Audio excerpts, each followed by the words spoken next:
everyone, and welcome back. So happy to have you with me today to discuss yet another case. And if you are new, then welcome. Be sure to subscribe. So today's case is another one that is still very much developing. This happened very recently, the very start of 2023, and we are going to be talking about a person who is missing but believed to have been murdered, Anna Walshe. And I will warn you, this case is horrific. The details in this are very disturbing, so please, proceed with caution. So like I said, this case is still developing. I am recording this on February 17th, and I believe it is going up February 27th. So if there is anything major that does happen between now and then, I'll either record an update or pin a comment, something like that. Also, because this is an ongoing case, it's very likely that I will be doing a part 2 eventually. So keep that in mind. So let's start off here by talking about Anna. Now,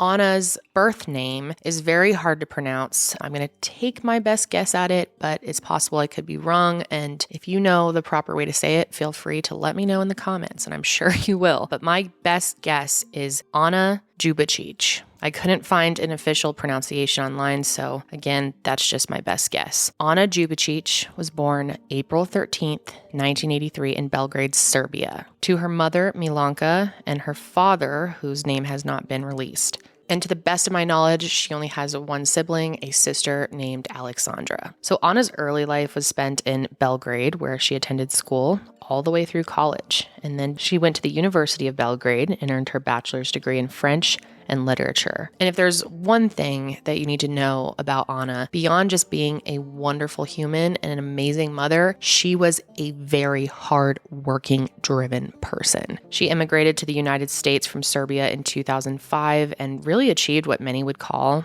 the American dream. Anna was a dual citizen between the US and Serbia, but her adult life was pretty much consumed by her work in America. She began her career in hospitality in 2005, working as a housekeeping attendant at the Inn in Little Washington. And within a year, she moved on to become a server there. And I believe it was at this job that Anna met and married her first husband, Mark Nip. In 2007, she and Mark moved to New York City, where she worked as a program logistics coordinator. And 1 year later, she got a job working as a reservation manager at the Wheatley Hotel in Lenox, Massachusetts. And it was in Lenox that Anna met her future second husband, Bryan Walshe. Now, she was still married when she met Bryan, but she did say that it was love at first sight with Bryan, even though the two of them didn't begin dating till a couple years later in 2014. And in the years between the time that they met and when they started dating, Anna kept working on pursuing her career, and she even got a master's certificate in the essentials of hospitality management from Cornell University. So after divorcing her first husband in 2014, she became the front office director for a hotel in Boston, all while falling deeply in love with Bryan Walshe. Bryan and Anna ended up getting married on December 21st, 2015 at the Emmanuel Episcopal Church in Boston and began what she had hoped to be a lifetime of love and happiness. After they got married, she and Bryan bought a beautiful home in Cohasset, Massachusetts, and they went on to have 3 sons. Their first son was born in 2016, followed by their second in 2019, and finally their third son was born in 2020.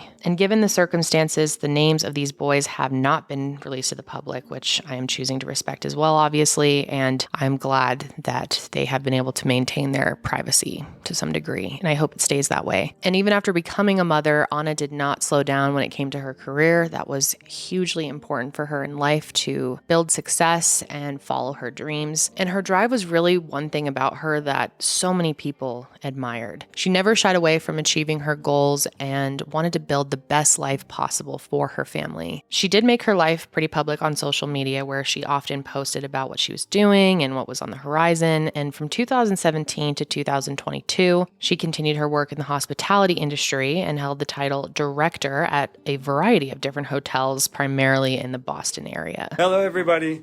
This is Jam Mutlu of the Mutlu Group with eXp Realty.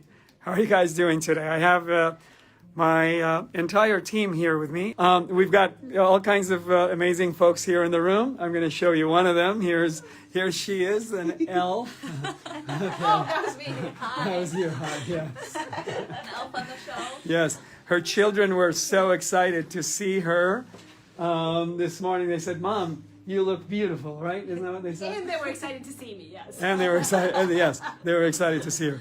Okay, so guys, everybody, here is our wonderful team. Lydia, come on into the picture. Hello there. Here's the Mutlu group having an amazing, amazing team retreat here at the Prudential Tower. We're at, okay, how do I do this thing? Okay, here we go. But then in February of 2022, she took a job as regional manager at a real estate firm called Tishman Speyer. And she began splitting her time between Boston and Washington, D.C., which, as you can imagine, was a lot of work. But it was exciting and she loved her job. I'm only guessing here, but I'm assuming that that was hard for her to be away from her husband and her kids, especially the kids. Anna was an amazing mother and very involved with her children, as much as she could be as a working mom. But at the same time, she loved to be able to provide for her family. Now, you might be wondering if Anna was working full-time and splitting her time between 2 states, what was her husband doing? Well, Bryan wasn't doing much because he was on house arrest. He was on house arrest after he pleaded guilty to federal fraud charges back in 2018. Specifically, Bryan pled guilty to 1 count each of wire fraud, interstate transportation for a scheme to defraud, possession of converted goods, and unlawful monetary transaction. So let me explain this a little bit more because Bryan's criminal history is pretty extensive. First of all, Bryan could not be more different than his wife, Anna. The two of them seemed like complete opposites to me. I'm not sure what things they had in common, but it definitely wasn't the way that people described them because Anna's described as this amazing, driven woman, kind, generous, loving mother. I mean, no one had anything bad to say about her that I could find. And Bryan, people had plenty of bad things to say about Bryan. And first of all, the reason he was on house arrest will tell you a lot about him as it is. The reason he was on house arrest was because he defrauded someone into buying fake Andy Warhol paintings on eBay. Back in the 90s, when Bryan was a student at Carnegie Mellon University, he met and befriended a student named Sam. The two of them went on to be very close friends. Even after Sam moved back home to Korea, Bryan would come visit him for weeks at a time, and they were very close. And one of the many things that these two bonded over was their love for art. Bryan even introduced Sam to several art dealers who in 2007 helped Sam purchase several very expensive and famous pieces of art. Sam kept in contact with one of these art dealers in particular, who reached out to him in 2012 asking if he was interested in purchasing 2 Andy Warhol shadow paintings. And it turns out he was interested. Bryan, who was also a big fan of Warhol, learned about this transaction and was actually with Sam when he got the paintings. It's unclear exactly how much time had passed, but after Sam had gotten these paintings, Bryan reached back out to him with a business proposal of sorts. He told him that he could sell the 2 Warhol paintings in addition to a few other paintings that he owned and could make Sam a lot of money. Now, Sam says that he wasn't very interested in selling the paintings at first, but Bryan was pretty damn convincing, so he agreed. And he was under the impression that Bryan would make him lots of money doing this, but boy was he wrong. When Bryan came to collect the 2 shadow paintings, he also took 2 prints by the artist Keith Haring, a Warhol $ print, and a porcelain statue from the Tang Dynasty. And from what I can tell, it sounds like Sam was under the impression that Bryan already had some buyers in mind, at least for some of the art, so he figured things would happen very quickly. But after weeks and then months went by and he never heard from Bryan, Sam tried reaching out to see what the status was on selling the art, and he tried texting, calling, emailing Bryan, but he was never able to get a hold of him. And keep in mind, Sam is his friend. Sam ended up being so fed up with not being able to reach Bryan and could tell he was ghosting him, so he ended up reaching out to another mutual friend of theirs to see if maybe he could check in with Bryan and get a hold of him. So this friend was able to get in touch with Bryan, and Bryan just told him that he hadn't been able to find any buyers for the art, so he was planning on returning it. Now, since Sam wasn't even wanting to sell the art in the first place and just kind of agreed to let Bryan do it because he was going to make him tons of money, this was fine and dandy for him, and he and Bryan were supposed to be finding a time that they could meet up so he could give him the art back, but Bryan started to flake on every plan they made. And because of this, Sam and that other mutual friend had to get another mutual friend involved. This time, someone who knew where Bryan lived so they could just go pick up the art themselves. And when they went over to get the art, Bryan handed over everything except the 2 Warhol shadow paintings. Now, I'm not sure if this friend knew that Bryan was keeping these 2 Warhol paintings or knew exactly what he was supposed to be getting, but it was clear that now Bryan was stealing this art from his friend Sam. Obviously, this is horrible. These paintings are worth a lot, but if you ask me, stealing is some of the least horrible things that Bryan Walshe has done. Still horrible, of course, but trust me, it gets much, much worse. So moving on to 2016, an eBay seller with the name Ancilli 2012 made a listing for 2 Warhol shadow paintings priced at $100,000 for the pair. In the listing, the seller, who is later determined to be Bryan, as you could probably guess, stated that he overpaid terribly for these pieces back in 2007 after paying $240,000 for the pair. He goes on to say that the auction price of these 2 paintings is somewhere between $120,000 and $180,000. But because he needs the money before next auction, he says he is selling them at a much cheaper price. In the listing, he gives the dimensions of the paintings, and most importantly, he includes the authentication stamp from the Warhol Foundation as proof of legitimacy. The buyer was Ron Rivlin, and he owns an art gallery called Revolver in LA, and he saw the listing and began taking steps to purchase the art. The buyer spoke with someone who identified themselves as Anna, and they agreed that the 2 pieces would be purchased for $80,000. And really quick before I continue, I am not sure if it was actually Anna that he was speaking to or if it was Bryan using Anna's name, but even if it was Anna, I want to mention that she was never charged with anything or accused of being involved in this scheme. They did, however, agree to do the transaction outside of eBay to avoid paying any fees, and the buyer signed a contract saying that they had 3 days after the purchase to change their mind about the artwork and return it for a full refund. So on November 7th, 2016, the buyer flew their assistant to Boston to meet up with Bryan and make the exchange. The assistant had a cashier's check for $80,000, and they met with Bryan in a hotel lobby and made the exchange. But before handing over the money, the assistant wanted to do a quick inspection of the art just to make sure everything was as advertised, of course. And most importantly, of course, check that the artwork had that official Warhol Foundation stamp of authentication. And what do you know? They couldn't actually see the stamp because it was behind these large frames that Bryan put the artwork in. Just to be cautious, the assistant sent Ron a photo of the art, and he said, "Don't worry about it, go through with the transaction and we will check it the following day." Of course, he's under the impression that he has time to make a return for a full refund. And big old shocker here, but on November 8th, when they took the shadow paintings out of the frame, they saw that there was no stamp of authentication. And not only that, they looked like new canvases and new staples. And upon deeper inspection, Ron was able to see that these paintings did not look exactly like the paintings in the listing on eBay. So, of course, they began taking steps to return the items for a full refund as stated in their contract. But of course, Bryan was on some bullshit, and I'm sure you are not shocked to hear that he just ghosted. And so Ron somehow was able to contact Bryan's mother, who immediately replied and basically said she wasn't responsible for what her son did, but that Bryan would be contacting them within a few days to resolve the issue.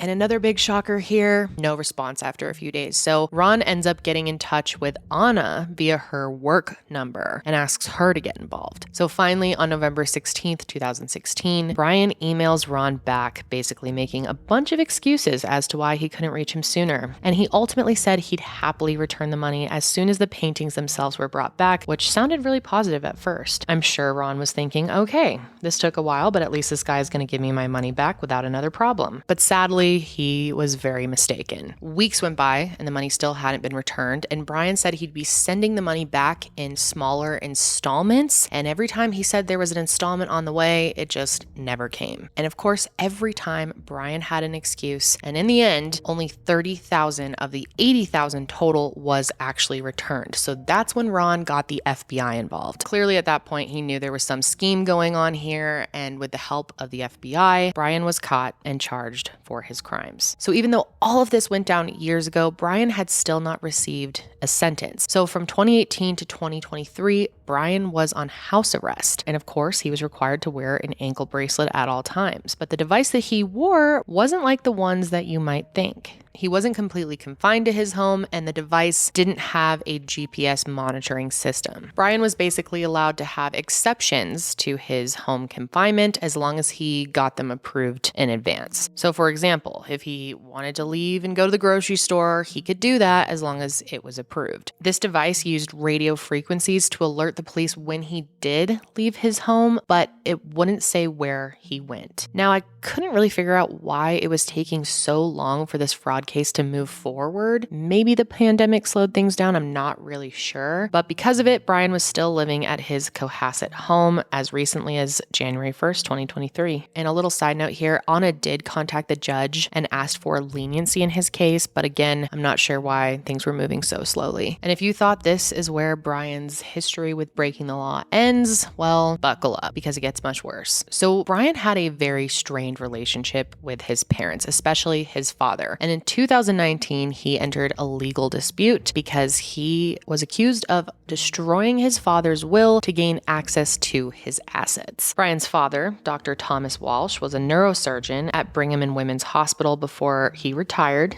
and made a good life for himself. And even though he was Bryan's biological father, like I said, the two of them had a very rocky relationship and they had zero contact with each other whatsoever. So when Thomas died, Bryan, of course, being the thief he was, swooped in and started trying to sell off his father's items. But Thomas's closest friends, two friends of his, wanted to do something to stop this, of course. These friends, named Jeffrey Ornstein and Fred Pescatora, filed a motion in court to stop Bryan from stealing his father's assets. And they alleged that he actually destroyed the will in order to gain access to these assets, even though he knew his father had left him nothing. And what's interesting is that the only reason people knew that Thomas even had a will is because Fred had taken a picture of it before Bryan destroyed it. And in the will, Thomas writes, "I hereby bequeath to Bryan R. Walshe my best wishes, but nothing else from my estate." Now, the relationship between these two never really stood a chance when Thomas was still alive, but especially not after Bryan stole $800,000 from his father in a fraudulent refinancing deal in his home, and this was 10 years before he died. The affidavit also shares a bit of the family's history and how Thomas disinherited his entire family, including Bryan, decades prior, saying it was a severely dysfunctional and hostile environment. And even as Bryan got older, his father wanted nothing to do with him. And at no point did Thomas and Bryan ever rekindle their relationship, even though Bryan says that they did. And Thomas didn't even want a relationship with Bryan's children. As much as I'm sure he would want to know his grandchildren, he didn't want to take that risk because being close to Bryan would potentially be extremely costly. Thomas's friend Fred, who I mentioned earlier, even stated that Bryan had previously been diagnosed as a sociopath at the Austin Riggs Psychiatric Hospital, and also stated that he has a history of violence and is an extremely untrustworthy person. In one example, Fred says that he and Bryan were leaving China and that at the last minute, Bryan had tried to smuggle several antiques. And when he got caught, Fred says that Bryan picked up a heavy object and attempted to kill 4 or 5 guards that were trying to apprehend him. So clearly you're starting to see that this guy was completely unhinged. And while Bryan tried to argue that all of this was completely behind them and that he and his father were now on good terms, the judge luckily didn't believe that, and he ruled that Bryan would receive none of his father's inheritance. So I think after hearing all that, you have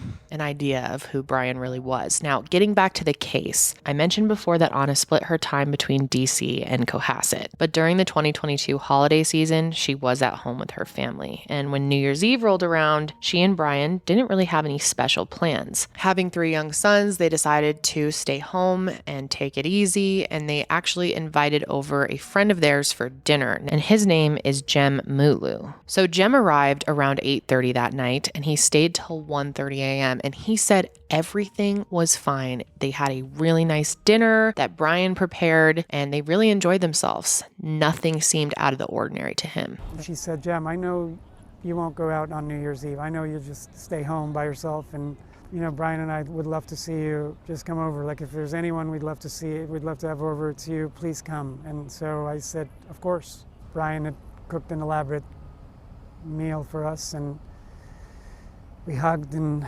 celebrated and toasted, and just what you do over New Year's, and there was a lot of looking forward to the new year. Like there was no indication of anything other than celebrating the new year, like problems on hold, whatever life's problems were. And life always gives us matters and problems and things to deal with, right? That just always is.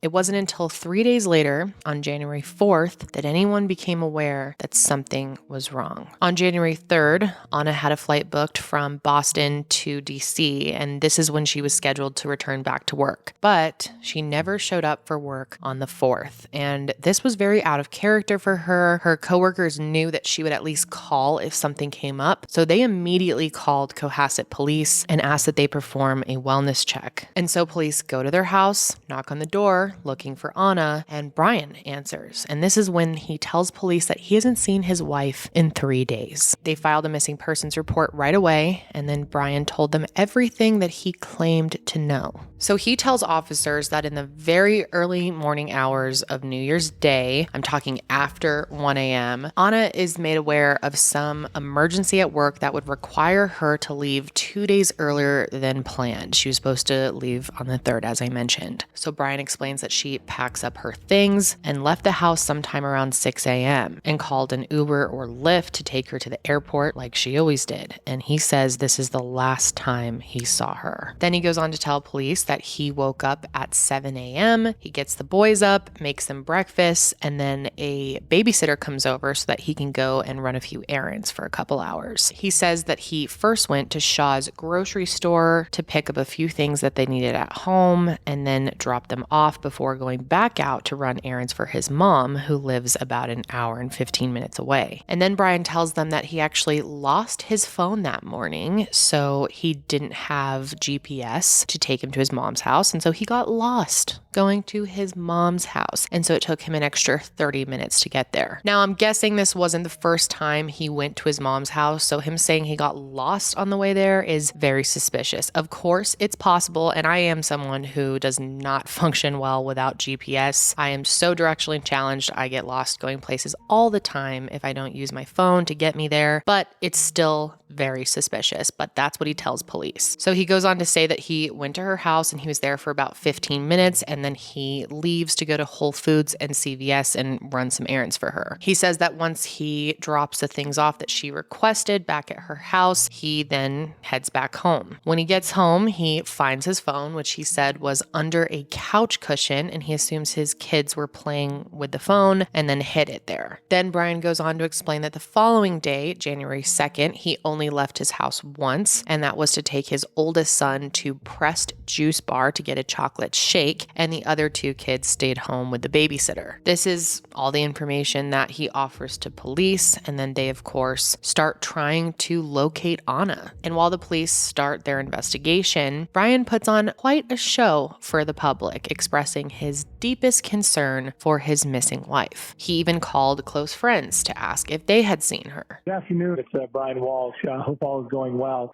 I was just reaching out to basically everybody I could. Anna hasn't been in touch for a few days. Do you know anyone that might have had contact with her? Calling everyone. So sorry to bother you. Sure, everything's fine. Meanwhile, the police teamed up with other agencies very quickly to start conducting their search. And right away, they were able to determine that Anna's phone pinged in the location near her home on January 1st and 2nd, which they thought was strange, considering Bryan had told them that she left on the 1st. And not only did this lead them to check the wooded area surrounding their home even further, it also prompted them to look deeper into Bryan's story. The physical searches were very thorough and included dozens of officers and K-9 units. On January 6th and 7th, you could see investigators walking through the woods, along roadways, and in other neighboring areas. They even emptied out the Walshe's backyard pool as part of their search efforts. And then something really wild happened on January 6th. Investigators were shocked to find out that a former residence owned by the Walshes had completely caught fire. And of course, since Anna had just disappeared, this looked very suspicious. But it's important to note that they sold this home back in March of 2022. And even though the fire looked suspicious with the timing of everything, the fire marshal's office ruled it accidental and said it just happened to be a horrible coincidence. Now, as far as the ongoing searches, a team of investigators working behind the scenes ended up making a major discovery that confirmed their suspicions about Bryan. Even though Bryan was acting very cooperative and compliant, the truth was he had completely lied to police about his whereabouts during those first few days in January before he reported his wife missing. And so on January 8th, 2023, Bryan Walshe was arrested and charged with misleading the police during the course of an investigation. And there's actually footage of him being arrested, and it is so creepy. He gives one of the eeriest looking smiles. And I saw a clip of this on social media and had to know more about this case. That's actually how I first found out about it. I was just so freaked out by the way that he was smiling as they were taking him out of that house. And that same day, a search warrant was executed in his home, and I will get into the details of that in a sec. But the following day, he was arraigned in court, and it was on that day that the rest of the world started to see Bryan for the liar that he truly is. The charge before the court right now, the defendant is charged under the intimidation, that being misleading the police in the course of an investigation. The investigation was into the missing person of Anna Walshe.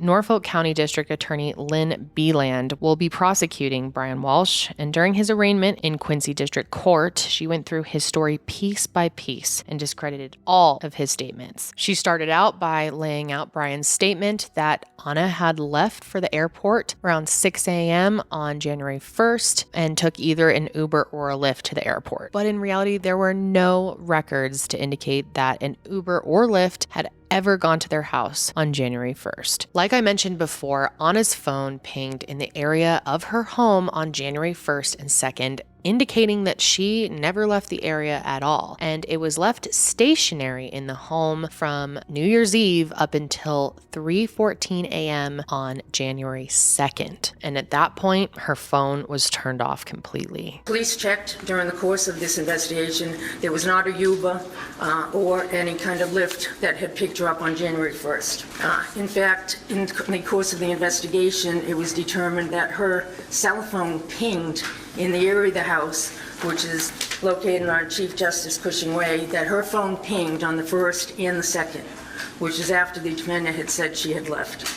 Next, Bryan's whole story about going to his mom's house and running errands for her was completely picked apart and disproven. As we just discussed, he told police that he had driven to his mother's house, which is located in Swampscott, Massachusetts, and he got lost on the way there because he didn't have his cell phone. He then said he ran errands for her at CVS and Whole Foods. But in the hearing, we learn that he did not, in fact, go to Whole Foods or CVS because neither surveillance cameras or receipts could place him there. He also subsequently indicated and stated to the police that he went to Whole Foods and CVS. Police subsequently did surveillance and checked. There was no surveillance or indication that he went to Whole Foods nor CVS. He indicated he purchased some items. There's no receipts for him having purchased that. He then returned home. Next, the DA went through his whole claim that on January 2nd, he never left the house other than to take his son, his oldest son, to get a chocolate shake. As you could probably guess, this is very much not true, and what he actually did is extremely disturbing. Even though surveillance cameras do place him at Press Juicery in Norwell, Massachusetts, just one town over from Cohasset, this was not the only stop he made, even though that's what he told investigators. Sometime after 4 p.m., Bryan can be seen on surveillance footage in Rockland, Massachusetts, just 10 minutes down the road from Norwell, wearing a black surgical mask and blue surgical gloves as he pushes a massive cart around Home Depot. While he's there, he is seen buying $450 worth of cleaning supplies, including mops, tape, a tarp, a Tyvek suit with boot covers, buckets, goggles, baking soda, a hacksaw, and a hatchet. Surveillance check during the investigation indicated that defendant, in fact, on January 2nd, sometime after 4 o'clock, went to the Home Depot He's on surveillance at that time, purchasing about $450 worth of cleaning supplies. And if you consume a lot of true crime, you likely know exactly what he was planning to do with those items. After that, the DA shared that during the search warrant of his home, they ended up finding blood and a broken, bloody knife in the basement. Police obtained a search warrant and actually searched the house with crime scene services. During that time, they found blood in the basement. Blood was found in the basement area, as well as a knife, which also contained some blood. She alleges that the lies that Bryan told police were meant to slow them down in order to give him enough time to clean up, which is why he got the charge of misleading the police during the course of an investigation. Now, of course, his attorney also had a chance to speak at the arraignment, but the overall point that she made is that all he did wrong was not tell the police about going to Home Depot, which would technically be a violation of his probation in his federal court case. She says that he has been cooperative and under police supervision and should not be held for any reason. And while Bryan pleaded not guilty to the charges, the judge ultimately decided that the bail would be set at $500,000. So in the days following Bryan's arrest, the Cohasset community came together in celebration of Anna in hopes that the investigation into her disappearance would quickly bring answers. On January 12th, people gathered at the First Parish Unitarian Universalist Church where many spoke out. It was short but a very impactful vigil that was held by religious members in the community.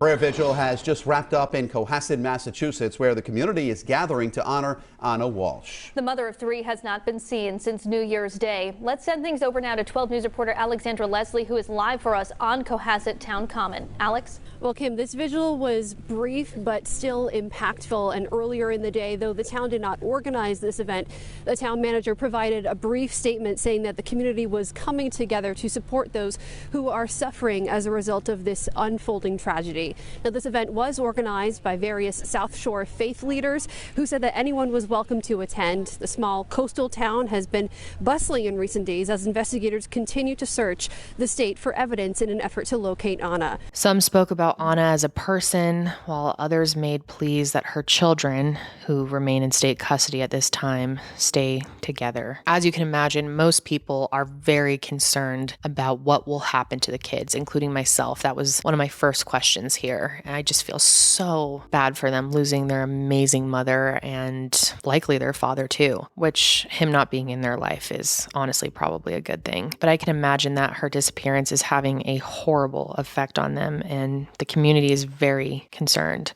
It's a horrible movie that we're watching and that we're in real life. Natasha Skye and Pamela Barty are desperate for answers in Anna Walshe's disappearance, and the one way they feel they can help involves their friend's three young boys who were placed in DCF custody on Sunday following their father Bryan's arrest. You know, you've got three boys under 6 years old dealing with what could be an extreme trauma. You don't know what they heard that night, what they saw that night, God knows what they're in for. We want to get those boys together to pass to the families who are qualified, who are willing to adapt them, who will take care of them, but together, not separately. Our close-knit friends are all trying to help every way that they can and take the children in.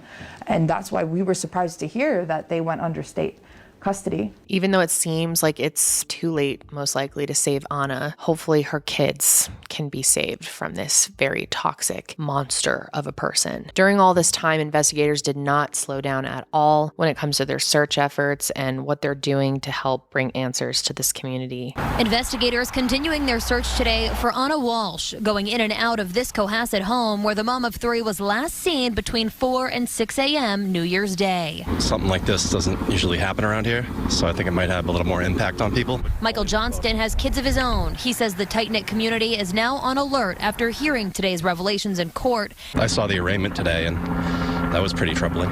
Investigators sharing that during their execution of a search warrant on Sunday, blood and a broken knife were found in the Walshe's basement. It is scary. It's definitely disheartening to hear about any human, let alone another woman.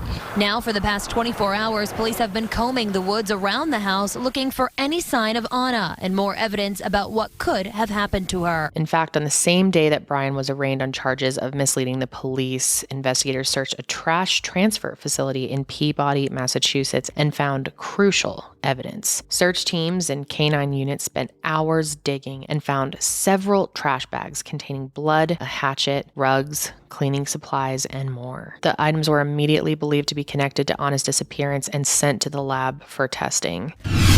After investigators spent hours in hazmat suits, combing through mountains of trash with the help of police canines in Peabody Monday, the I-teams now learn more about what was found at this transfer station off Route 1. I-team sources say there was evidence connected to missing Cohasset mom, Anna Walshe. Sources tell our I-team investigators found trash bags with blood, a hatchet, a rug, and used cleaning supplies.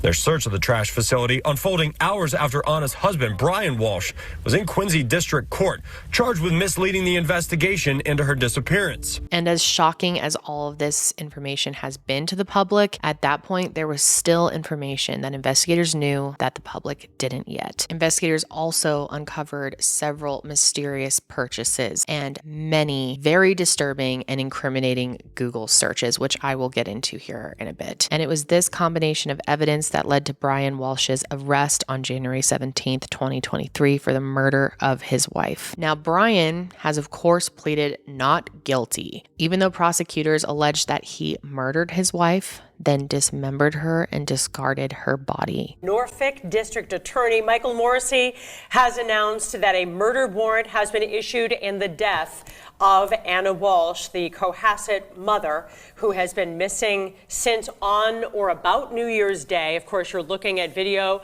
of her husband, Bryan Walshe, now charged with murder. So finally, during Bryan's arraignment on January 18th, we learned a lot more about the evidence leading to Bryan's arrest, and to say that it's shocking would be honestly a huge understatement. It is so disturbing. Now at 5, the new evidence prosecutors revealed in their case against Bryan Walshe, how they say he tried to cover up his wife's murder, and the information they say he sought online, including 10 ways to dispose of a dead body. DA Beeland again went through the timeline of events and shared what investigators found to point towards Bryan's guilt. So obviously we know that Bryan claimed that on January 1st, he went and visited his mom and then went to CVS and Whole Foods to run errands for her. And we also know that this actually isn't true. Then to just go over it again, on January 2nd, he tells officers that he only left the house to go get this chocolate shake with his son. We also know that is not true, and that he also went to Home Depot and purchased $450 worth of cleaning supplies. But what we didn't know yet is that on January 3rd, cell data from Bryan's phone showed that he drove to Brockton and Abington, which he never disclosed to police. And while he was there, Bryan can be seen on surveillance cameras at a few apartment complexes tossing what appears to be several heavy trash bags into dumpsters. He is literally seen flinging these heavy bags over his shoulder in order to get high enough to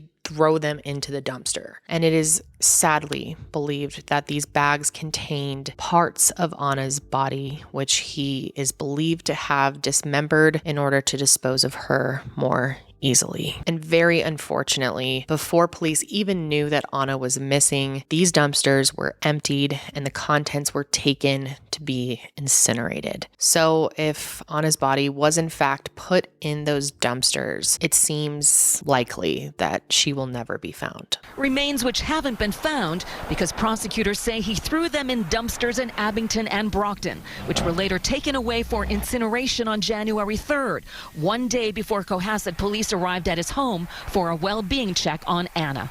Surveillance shows the defendant's Volvo, as well as a male fitting the defendant's appearance, exit a car near the dumpster. He walks to the dumpster carrying a garbage bag.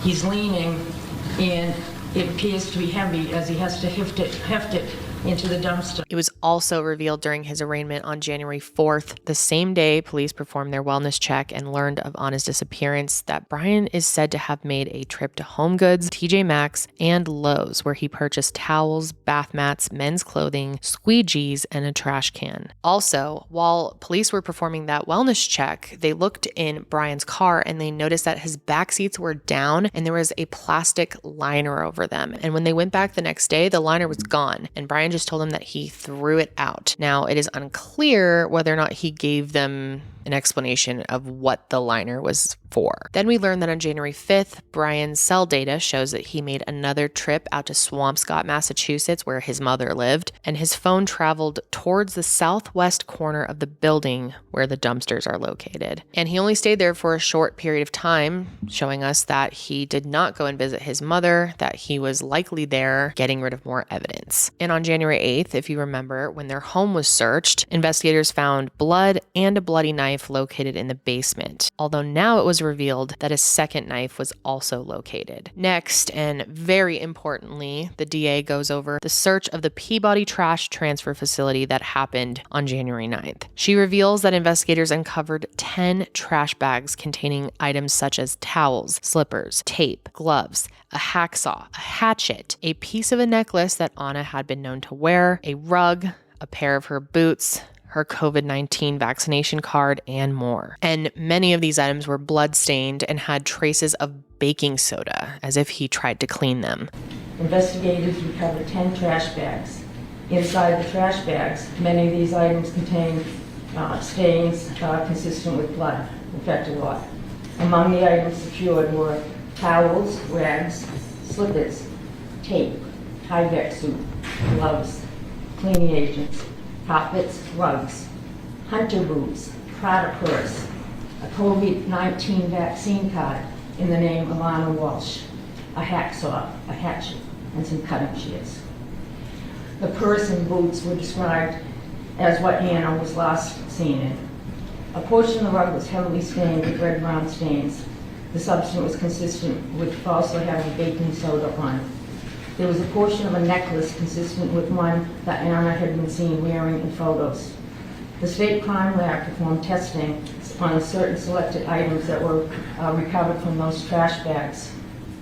There was human blood found on them. And investigators say that these items made it to the trash facility from a dumpster in Swampscott, right over near his mother's apartment, where Bryan was seen on surveillance video throwing away several trash bags. And probably one of the most shocking things that we found out during the arraignment was about his Google searches. Now, these searches were made December 27th, January 1st, January 2nd, and January 3rd, and they were made using his son's iPad. And it all started December 27th when he Googled, "What's the best state for a divorce for a man?" Now, that was his least incriminating search, but it gets so much worse. And again, before I go through these, I want to warn you that these are very disturbing and very graphic. So these are his Google searches on January 1st. 4:55 a.m. How long before a body starts to smell? 4:48 a.m. How to stop a body from decomposing? 5:20 a.m. How to bound a body? 5:47 a.m. 10 ways to dispose of a dead body if you really need to. 6:25 a.m. How long for someone to be missing to inherit? 6:34 a.m.